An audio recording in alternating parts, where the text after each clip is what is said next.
12:32 p.m. The hospital clock blinked softly against the sterile white wall. Fluorescent light stretched across the floor, tracing faint scratches on the worn linoleum. The sharp scent of antiseptic clung to the air, seeping into clothes, into skin. Room 317 felt frozen in time. There were no voices, only the low humming of machines, like the heartbeat of something fragile and fading. On a small bed, Amari lay motionless beneath a pink blanket dotted with faded stars. She was only 9. Her tiny frame was nearly swallowed by a web of wires and tubes clinging to her like desperate vines, trying to keep her grounded in this world. It had been 7 days since that morning. A normal breakfast. She had giggled, bounced around the table, asked her father if she could wear her pink socks to school. 30 minutes later, she collapsed while tying her shoes. No symptoms, no warning, just a thud, then silence. The ambulance came. Flashing red lights, shouted commands from doctors, and then quiet again.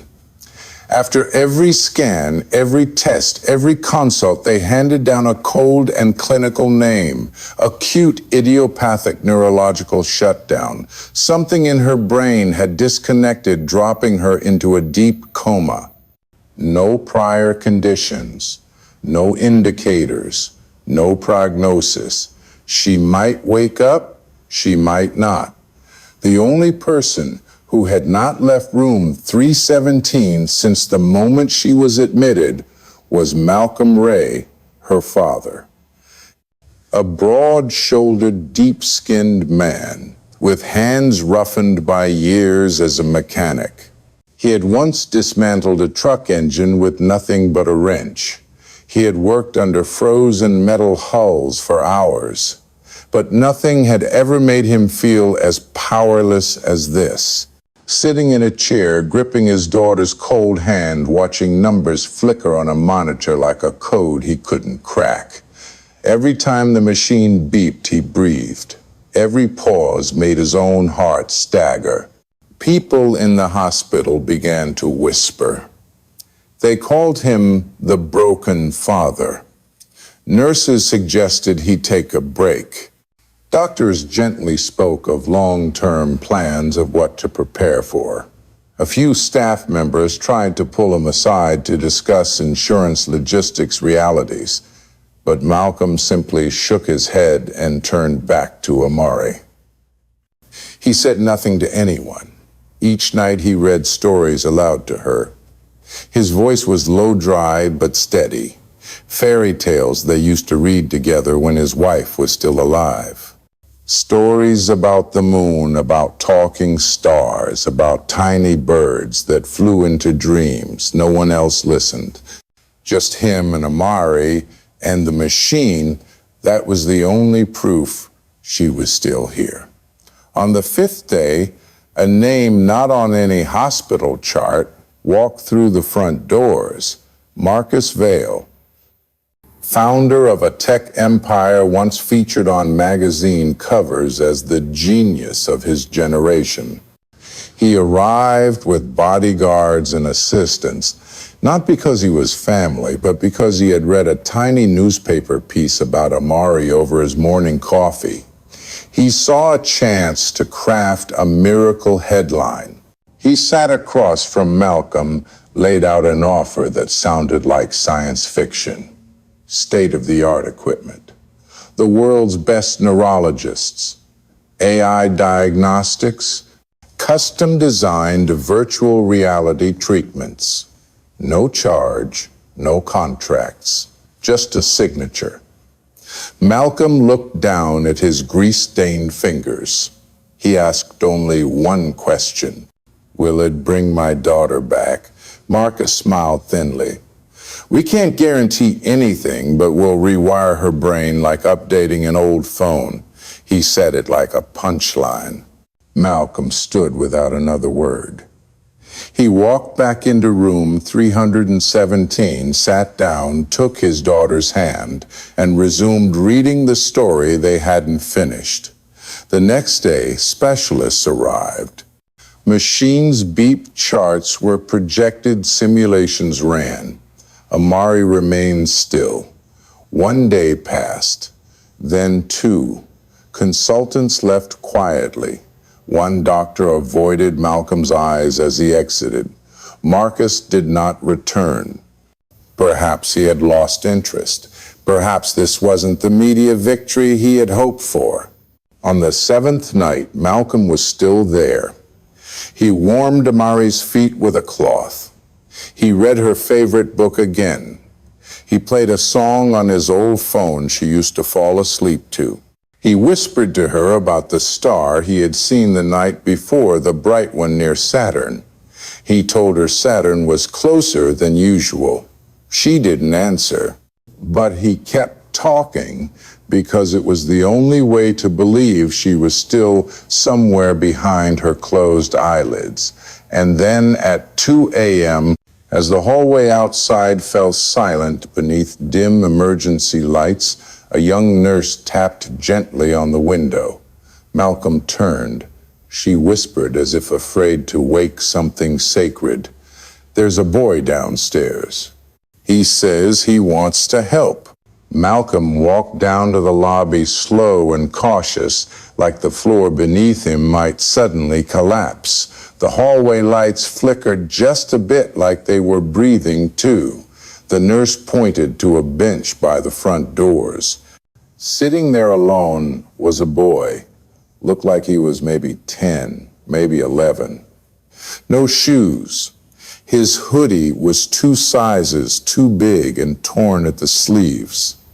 Jeans scraped and frayed at the knees. Dirt smudged across one cheek. But those eyes, deep and still locked onto Malcolm like they'd been waiting for him all night. Malcolm approached. The boy stood up, nodded once, and asked in a calm, clear voice, "Are you Amari's dad?" Malcolm hesitated. "Yeah, I am."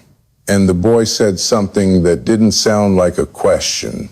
It sounded like a fact. "I know how to wake her up." Malcolm blinked. "What did you say?" "I know how to wake her up." No arrogance, no desperation, just certainty. And Malcolm, who'd already turned away billionaires and the best machines money could buy, somehow didn't laugh. He was exhausted. He hadn't slept in days. But something in that kid's voice made him pause. "Look," he said, "you're just a kid." The boy nodded, "Sure. But sometimes it takes someone small to remind people of big things." Malcolm didn't know what to say.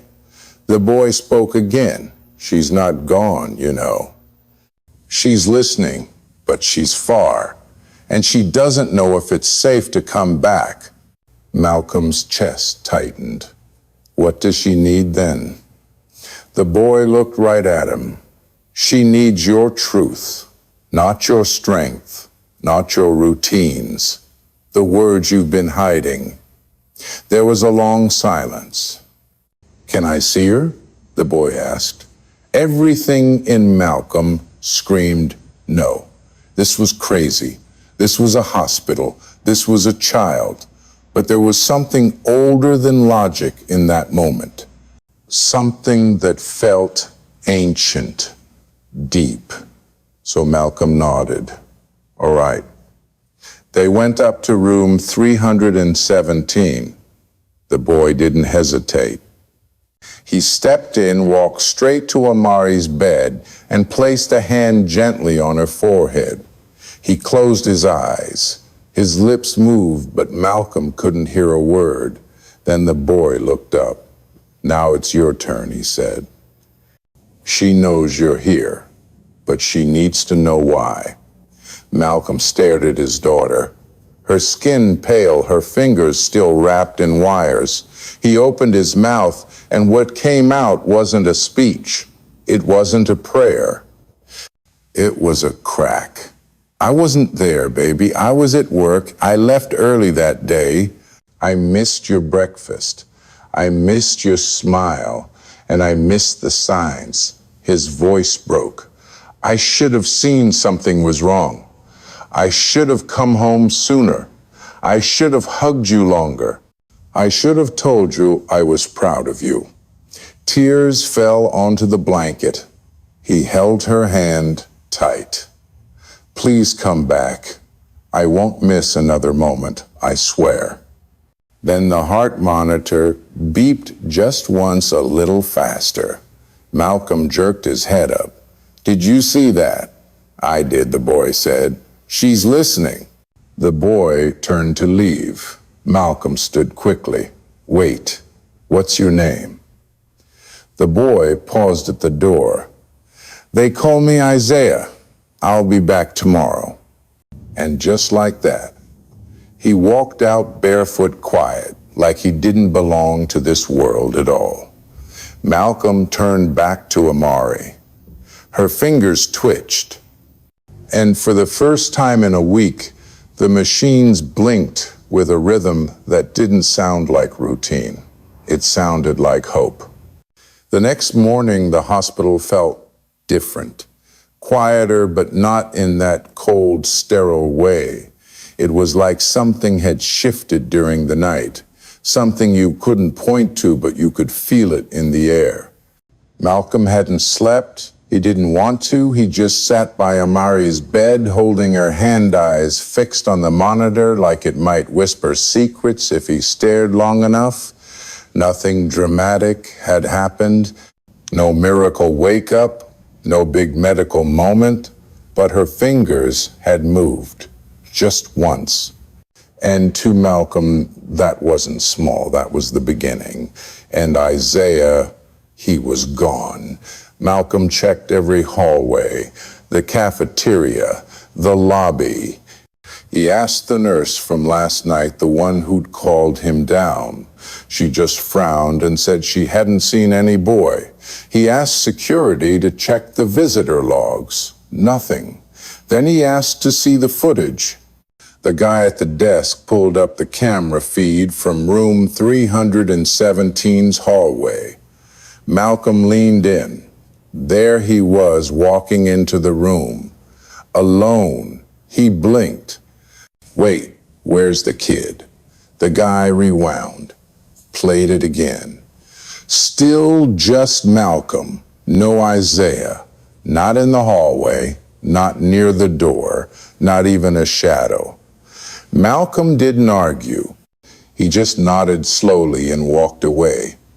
Because he knew what he saw. Knew what he heard. Knew what that boy said. Isaiah was real. Whether cameras caught him or not didn't matter. Back in the room, the morning sun was sneaking through the blinds, painting thin lines across the white floor.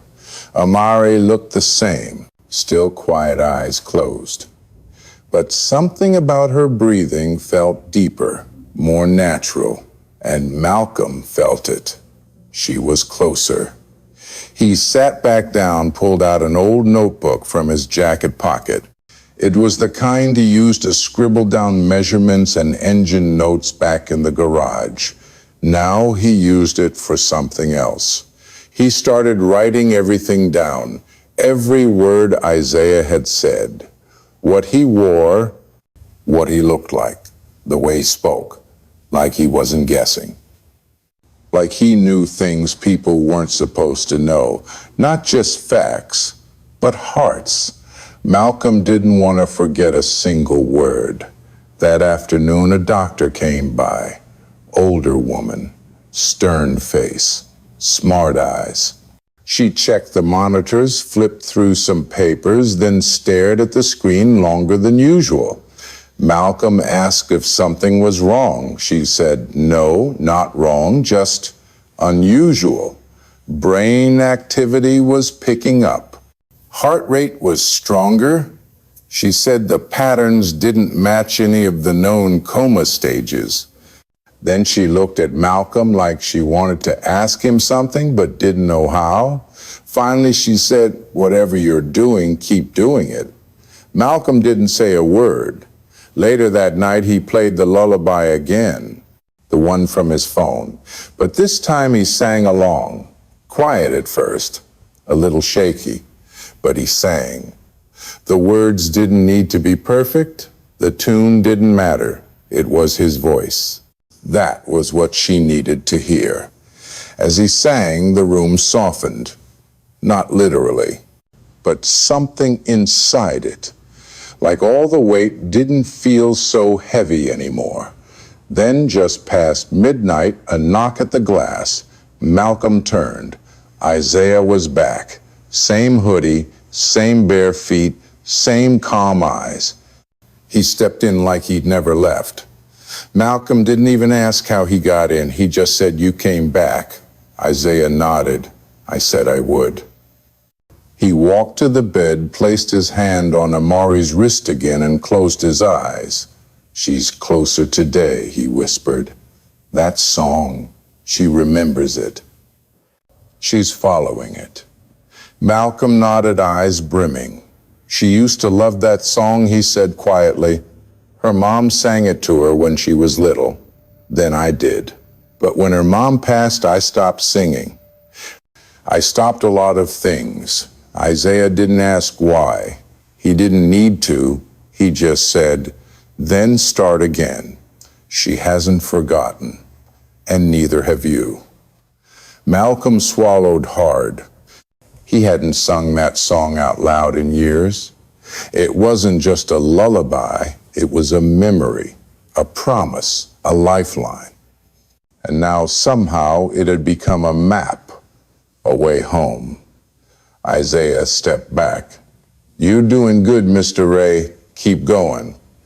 Then he turned and headed for the door. Malcolm called out, "Will I see you again?" Isaiah paused. "If she needs me, yes. But I think you've got this now." And just like before, he vanished down the hallway. Malcolm stood there a long time, the echo of the boy's voice still humming in his chest. Then he turned back to Amari, Saturday down beside her, and sang the song again, this time a little louder, a little braver.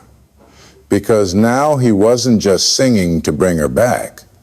He was singing so she'd never feel alone again. The next morning, the hospital felt different, quieter, but not in that cold, sterile way. It was like something had shifted during the night, something you couldn't point to, but you could feel it in the air. Malcolm hadn't slept. He didn't want to. He just sat by Amari's bed, holding her hand eyes fixed on the monitor like it might whisper secrets if he stared long enough. Nothing dramatic had happened. No miracle wake-up. No big medical moment. But her fingers had moved just once. And to Malcolm, that wasn't small. That was the beginning. And Isaiah, he was gone. Malcolm checked every hallway, the cafeteria, the lobby. He asked the nurse from last night, the one who'd called him down. She just frowned and said she hadn't seen any boy. He asked security to check the visitor logs. Nothing. Then he asked to see the footage. The guy at the desk pulled up the camera feed from room 317's hallway. Malcolm leaned in. There he was, walking into the room, alone. He blinked. Wait, where's the kid? The guy rewound, played it again. Still just Malcolm. No Isaiah. Not in the hallway, not near the door, not even a shadow. Malcolm didn't argue. He just nodded slowly and walked away. Because he knew what he saw, knew what he heard, knew what that boy said. Isaiah was real. Whether cameras caught him or not, didn't matter. Back in the room, the morning sun was sneaking through the blinds, painting thin lines across the white floor. Amari looked the same, still quiet eyes closed, but something about her breathing felt deeper, more natural, and Malcolm felt it. She was closer. He sat back down, pulled out an old notebook from his jacket pocket. It was the kind he used to scribble down measurements and engine notes back in the garage. Now he used it for something else. He started writing everything down, every word Isaiah had said, what he wore, what he looked like, the way he spoke, like he wasn't guessing, like he knew things people weren't supposed to know, not just facts, but hearts. Malcolm didn't want to forget a single word. That afternoon, a doctor came by. Older woman, stern face, smart eyes. She checked the monitors, flipped through some papers, then stared at the screen longer than usual. Malcolm asked if something was wrong. She said no, not wrong, just unusual. Brain activity was picking up. Heart rate was stronger. She said the patterns didn't match any of the known coma stages. Then she looked at Malcolm like she wanted to ask him something but didn't know how. Finally, she said, "Whatever you're doing, keep doing it." Malcolm didn't say a word. Later that night, he played the lullaby again, the one from his phone. But this time he sang along. Quiet at first, a little shaky. But he sang. The words didn't need to be perfect. The tune didn't matter. It was his voice. That was what she needed to hear. As he sang, the room softened. Not literally, but something inside it, like all the weight didn't feel so heavy anymore. Then, just past midnight, a knock at the glass. Malcolm turned. Isaiah was back. Same hoodie, same bare feet, same calm eyes. He stepped in like he'd never left. Malcolm didn't even ask how he got in. He just said, "You came back." Isaiah nodded. "I said I would." He walked to the bed, placed his hand on Amari's wrist again, and closed his eyes. "She's closer today," he whispered. "That song, she remembers it. She's following it." Malcolm nodded, eyes brimming.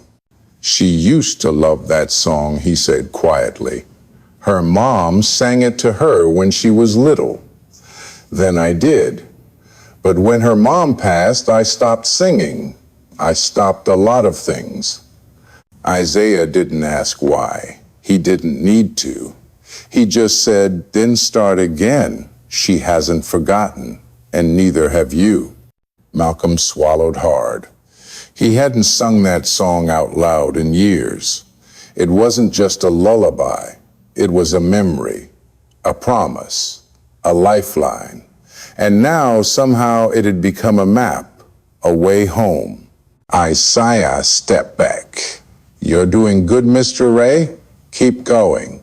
Then he turned and headed for the door. Malcolm called out, "Will I see you again?" Isaiah paused. "If she needs me, yes. But I think you've got this now." And just like before, he vanished down the hallway. Malcolm stood there a long time, the echo of the boy's voice still humming in his chest. Then he turned back to Amari, Saturday, down beside her, and sang the song again. This time a little louder, a little braver, because now he wasn't just singing to bring her back. He was singing so she'd never feel alone again. Malcolm sat at the edge of the bed, elbows on his knees, head bowed, eyes shut. The last notes of the lullaby still hung in the air like dust that refused to settle. He didn't move, didn't speak. Just listened to the silence in the room, the soft hum of machines, the steady rhythm of a heart that hadn't given up. Amari was still asleep, but something had shifted. He could feel it. The stillness wasn't cold anymore. It felt, waiting. Isaiah stood quietly by the wall. He hadn't said a word since arriving. He didn't need to. Malcolm could feel his presence like the low warmth of a fire that hadn't been noticed until it started to spread. Then Isaiah stepped closer and said, "She's not far now. But there's one more thing holding her back." Malcolm looked up, his eyes tired but focused. "What is it?" Isaiah didn't answer right away. He just said, "She needs to hear the truth, not the kind you whisper to yourself in the middle of the night. The real one, the one you've buried." Malcolm felt something tighten in his chest. He turned to Amari, her face pale but peaceful, and then without really meaning to, without planning any words, he began to speak. "I'm sorry, baby. I wasn't there. That morning I left too early. I was in a rush. I thought you were fine. I thought you were just a little quiet. I didn't look at you long enough. I didn't ask if you were okay. I missed the signs. I missed the moment. I missed you." His voice cracked. "I thought I was being responsible.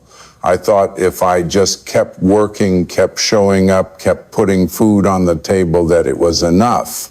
But it wasn't. You didn't need me to be strong. You needed me to notice. And I didn't." He took a breath, his throat, raw hands trembling. "Ever since your mom passed, I've been holding everything together with duct tape and denial. I stopped singing, stopped telling stories, stopped being soft, because I thought softness was weakness. But now I see that's what you needed the most. That's what I needed too." He leaned closer, forehead resting gently against her arm. "I should have told you more often how proud I am of you, how much I love you. I should have stayed longer at breakfast. I should have hugged you tighter. I should have listened. I should have seen you." Then the monitor beeped. Once, quick, but different, not alarming, not routine, just different. Malcolm sat up, eyes wide. He looked at Isaiah. The boy nodded. She heard that. Malcolm turned back to his daughter, holding her hand tight. "Amari, if you're listening, I'm not going anywhere. Not again. I'm here. You can take your time. You can be scared. But I'm staying." Isaiah stepped forward, hand hovering over her head for a moment, then dropped back to his side. "Now she knows why you're still here, but she needs one more thing." Malcolm wiped his eyes. "What?" "What else can I give?" The song, Isaiah said. "Not the one from your phone, the real one. The one you used to sing when it was just the two of you, back before the world got too loud, before the fire, before the silence." Malcolm froze. That song wasn't written down anywhere. It was something he made up late one night just to calm her during a storm. His wife used to call it their secret melody. It was passed down to him from his grandmother. A tune full of nonsense words and whispered hope. He hadn't sung it since the funeral, hadn't even said the words out loud. He'd locked it away with every other soft thing. "I can't," he said, barely audible. "Yes, you can," Isaiah replied, "because she still remembers it. And deep down, so do you." Malcolm sat still for a long moment, hands clenched, heart pounding. Then he closed his eyes and began. His voice cracked. The melody was shaky, but it was there. A simple rhythm, a lullaby made of old phrases and quiet promises. "There's light in the shadows and stars in the rain. Hold on, little dreamer, you'll fly once again." He paused.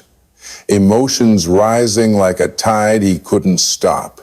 He sang it again. There's light in the shadows and stars in the rain. Hold on, little dreamer, you'll fly once again. Then came the sound, a soft rising beep. The monitor lit up.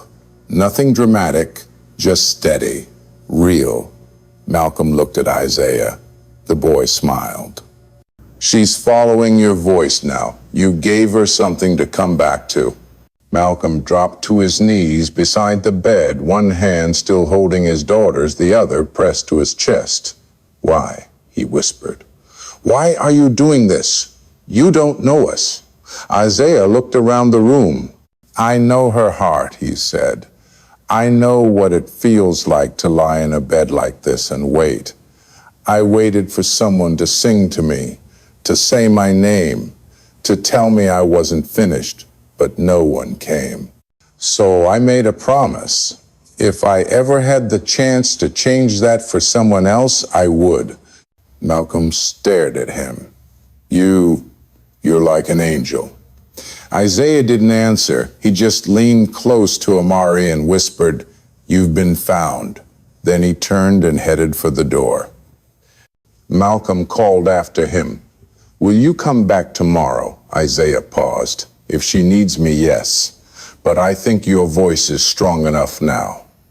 Malcolm ran into the hallway, but just like before Isaiah was gone, no sign, no footsteps, no goodbye. But this time Malcolm didn't panic. He didn't ask the staff, didn't check the footage. He just turned back to room 317, heart pounding in his chest because he knew. She'd heard him, and this time she wasn't going to stay silent much longer. Malcolm did not sleep that night, not even a second. He sat there next to Amari, eyes wide open, hands still holding hers, like something fragile might float away. The machines kept their slow beeping rhythm, but it no longer sounded like routine. It sounded like something was trying to speak back. Amari had not moved again, not yet, but her skin had more color now. Her breath deeper, less mechanical. It felt like the silence in the room was no longer emptiness, but waiting. And Isaiah was gone. At sunrise, Malcolm finally stood up and walked out of the room, not because he wanted to leave, but because he had to see something, anything. He headed to the lobby's slow steps, heart heavy, but strange with hope. The bench Isaiah had sat on was empty. So was the corner near the window. He walked to the front desk and asked the nurse from the early shift if any child had come in the night before. She shook her head. No boy. No shoes, no hoodie. She even checked the log. No visitor by that name. Malcolm asked to speak to security. One of the guards agreed to check the cameras outside room 317. The man pulled up the footage and pointed to the timestamp. There was Malcolm entering the room alone. The hallway was empty before and after. Malcolm leaned closer. He rewound it, played it again. Still alone. No one else on the feed. He asked softly if they had footage from other angles. The guard shook his head. That was it. Malcolm nodded. No anger, no panic. Just quiet. He thanked the man and walked back upstairs, because he already knew. Some things do not leave footprints. Some things do not ask permission. They just appear when they are needed. And Isaiah had come when he was needed most. Back in the room, Amari looked just as still. But Malcolm saw her differently now. Not fading, fighting. And slowly, silently, she was winning. He opened his notebook again. Not the work one, the other one. The one he had started filling with every word Isaiah said. He wrote down the exact moment the monitor changed, how the lights in the room felt softer when Isaiah placed his hand on Amari's head, how his voice had no weight, but carried power, and how Malcolm felt something that night he had not felt in years, not since before the accident, not since before grief drowned out music in his house. That afternoon, Dr. Lester came back to check on Amari. She stared at the chart for longer than usual. She frowned and whispered to herself. Her vitals are stabilizing. Her oxygen levels are holding. Her brain activity is changing. Malcolm stayed quiet. The doctor looked up and said, "Nothing explains this." There was no new treatment, no experimental drug. Nothing in our records makes sense of this. Malcolm just said one word: hope. Dr. Lester looked at him like she wanted to challenge him, but she said nothing more. She just wrote something down and left the room. As the sun dropped lower, Malcolm sat by the bed and began humming the song again. This time he did not need to check his phone for the melody. It was already there, tucked deep in his chest. He sang slowly, every line clear but trembling. Then, right after the last word, Amari's fingers twitched again, this time twice. Malcolm did not gasp. He just smiled, because now he understood. She was not gone. She was listening. She was on her way back. A nurse came in to check the monitors. Her eyes narrowed when she saw the heart rate. A little faster, more consistent. She looked at Malcolm and said, "That is a good sign," but he could tell she did not understand what had really changed. It was not the wires or the chart. It was the connection, the voice, the memory, the love that had not stopped flowing even when everything else went still. Malcolm leaned in close and whispered, "I see you, baby girl. Take your time. I will be right here." And he stayed all night. Not as a man watching machines, but as a father singing his daughter home. The room was still. The machines kept their slow beeping like a ticking clock in a story that refused to end. Malcolm sat in the same chair he had not left for almost 2 days now. He could not feel his back anymore. His eyes were red, his voice almost gone. But none of that mattered. He was not leaving. Not while Amari was still fighting. And deep down, he felt it now. She was not just surviving, she was searching, listening. Then, just after midnight, the door creaked. Malcolm turned fast, and there he was again, Isaiah.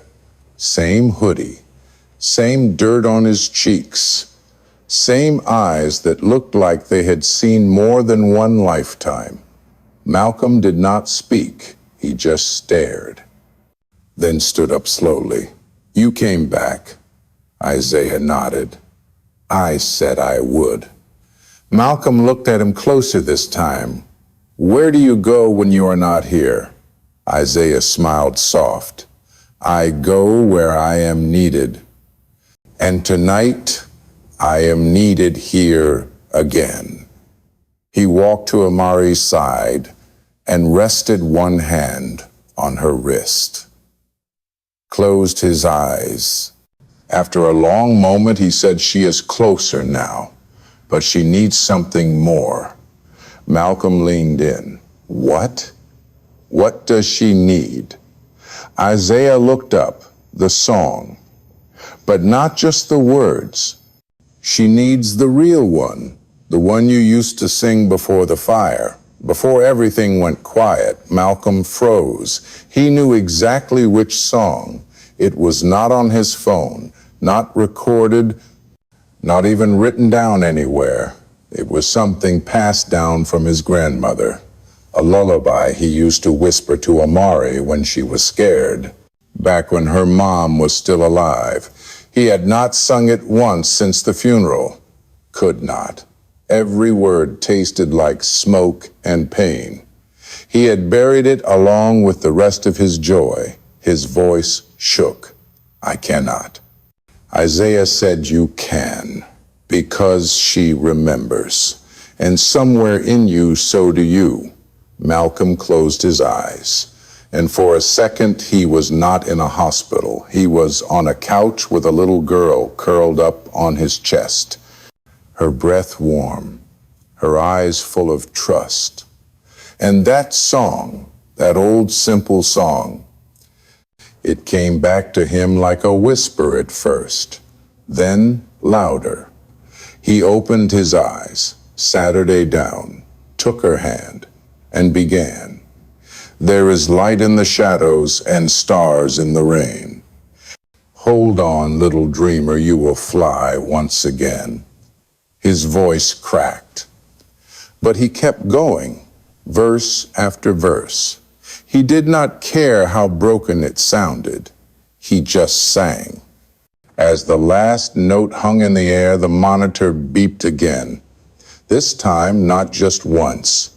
A slow, steady rise. Her heart rate was climbing. Not fast, not dangerous, just stronger. Malcolm leaned in. Amari, did you hear me? Then it happened. Her fingers moved, not a twitch. A slow curl around his thumb. Malcolm gasped. Looked at Isaiah. The boy nodded. You gave her something to come back to. Now she knows the way. Malcolm blinked through tears. Why are you helping us? You do not even know us. Isaiah stepped back. You are wrong. I do. Malcolm stood up, his voice low. Who are you? Isaiah took a slow breath. Not her name, but her heart. I know it, because I was a child once, in a bed like this, alone, afraid, waiting. I waited and waited, but no one ever came for me. No songs, no voices, no hand to hold, just silence. And it stayed for years. Malcolm felt his chest tighten. Isaiah looked at Amari one more time. I promised if I ever got the chance to change that I would. And then he whispered to her, you have been found. He turned toward the door. Malcolm rushed to follow. Will you come back again? Isaiah paused. If she needs me, yes. But I think your voice is stronger now. Malcolm stepped into the hallway after him. But just like before, the boy was gone. No sound, no door, just gone. He walked back to the room. Amari's hand still in his, the machines humming, the lights soft. And for the first time in over a week, Malcolm did not feel afraid. He felt something else. He felt her coming home. The hospital hallway was quiet like a church after midnight. No footsteps, no calls over the speaker, just the slow breathing of machines and the weight of a night too long. Malcolm stayed by Amari's side, her hand still curled weakly around his thumb. The lullaby still echoed in his head, his eyes stung, his back ached. But he could not stop watching her. She was in there. He knew it now. Not maybe. Not someday. Now, Dr. Lester came in around 6 a.m. She rubbed her eyes and flipped through her notes again. Her brow furrowed when she saw the monitors. She looked at Malcolm. This is something else. He said nothing, just smiled. The doctor leaned closer to Amari, checked her eyes, ran her penlight across her pupils, paused. Her reflexes are responding, very faint, but they are there. She stepped back and looked at Malcolm. What did you do? He shrugged. I just sang. Dr. Lester looked down at the chart. No meds, no interventions, no changes in treatment. It does not make sense. Malcolm looked at his daughter and whispered, maybe not to you. He stayed by her bed for hours, watching, waiting, hoping. Around 9:30, her left hand moved again.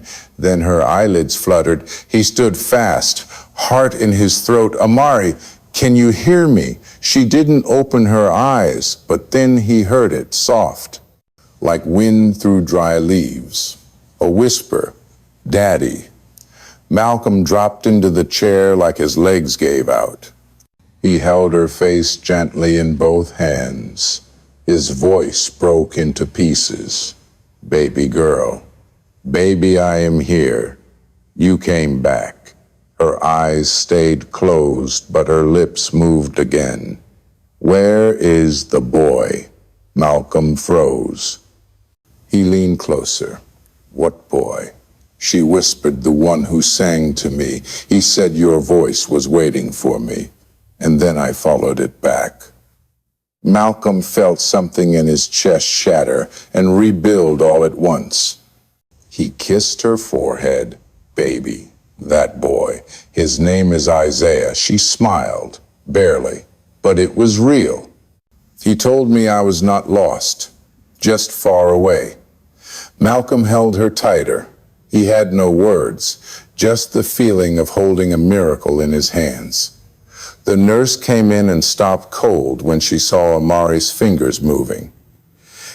She called for the doctor. There was no panic, only awe. The chart did not match the room anymore. None of the numbers did, because no number could explain this.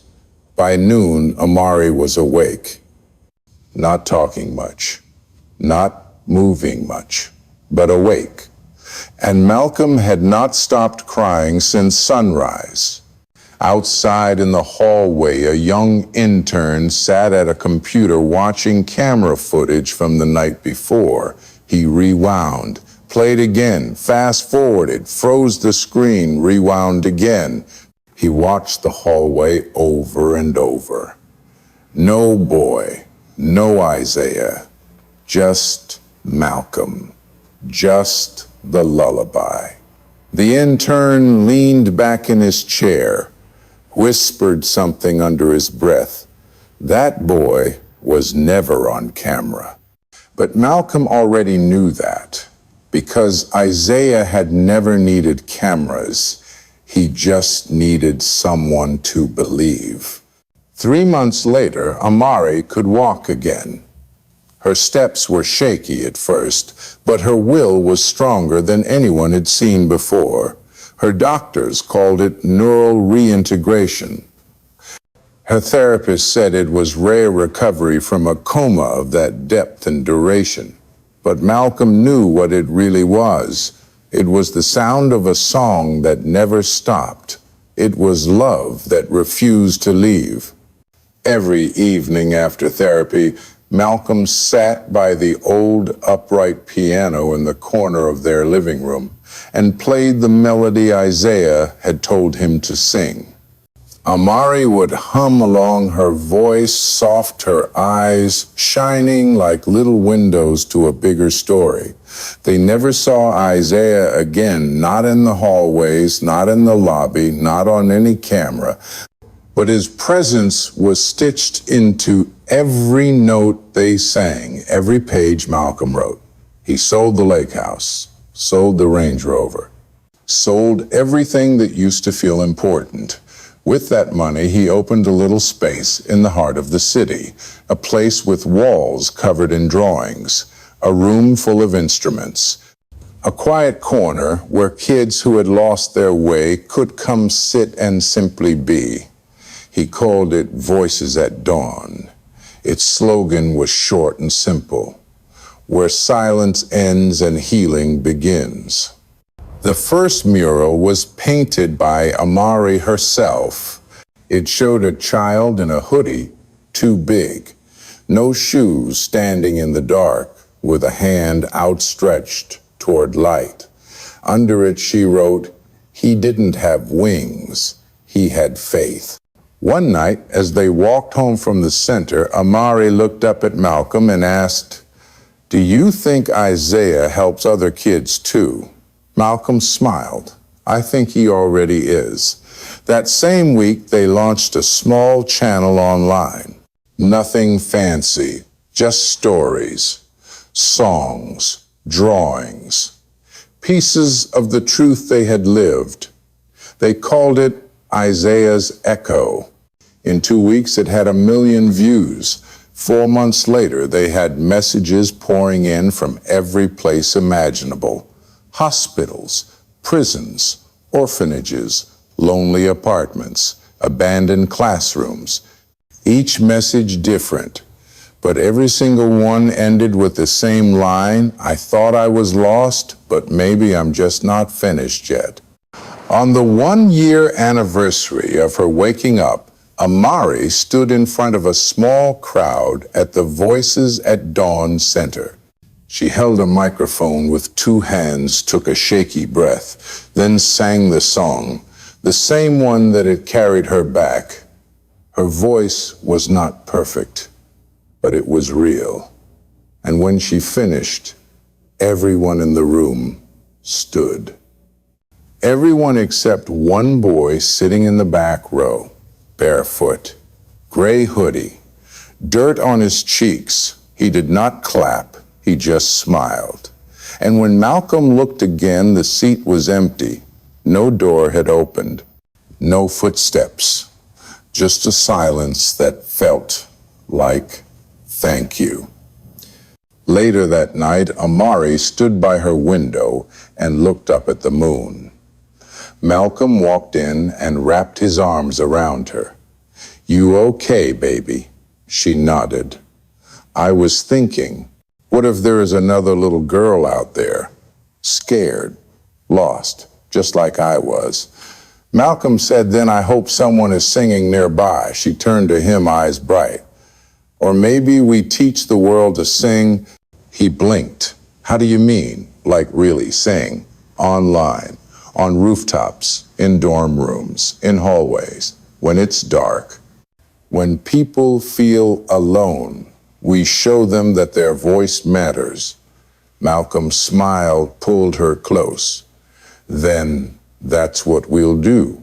And they did, not because they owed the world anything, but because someone once reminded them that love does not need an audience. It only needs to show up, one day, one song, one echo at a time.